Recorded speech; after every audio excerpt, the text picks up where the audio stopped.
ইবনে দিনার বলল, তুমি কোথায় থেকে আসলা? তার মেয়েটা বললেন, বাবা গো, এই যে এই বালাখানার মধ্যে হযরত ইব্রাহিম আলাইহিস সালাতু ওয়াস সালাম ছোট্ট ছোট্ট মেয়েদেরকে নিয়ে খেলাধুলা করে। আমার ভাইরা লম্বা ইতিহাস যাচ্ছে না সেই দিকে। তারপরে তার মেয়েটা বললেন, বাবা গো, তোমার কি কোনো বয়স হয় নাই? তোমার কি কখনো এই মরণের কথা চিন্তা করো না? তুমি কি মরণের কথা ভুলে গেছো গো বাবা? ও বাবা, কখনো কি তোমার সময় হয় নাই? তুমি কি ওই কয়বারে যাইবা না? তুমি কি কবরের কথা স্মরণ হয় না? আর কতদিন বাঁচবা? আর কত মদ খাইবা? আর কত সুখ খাইবা?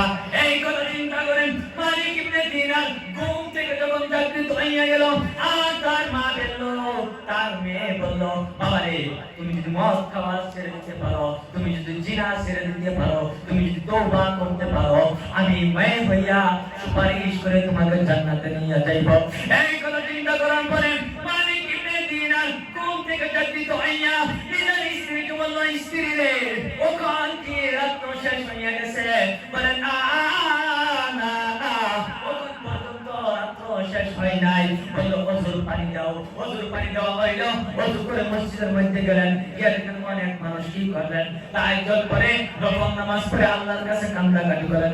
মালিক ইবনে দিনার রাহমাতুল্লাহি আলাইহি কি করলেন, মসজিদের একটি কোণার মধ্যে গিয়া সিজদার মধ্যে পড়ে আল্লাহ তাআলার কাছে কান্নাকাটি করলেন। চোখ দিয়ে পানি বাইর হইয়া যায়। আল্লাহর কাছে তওবা করলেন, আল্লাহ যা করেছে আর জীবনে করব না, আর কোনদিন মদ পান করব না, আর কোনদিন জিনা করব না, আর কোনদিন নামাজ ছাড়ব না।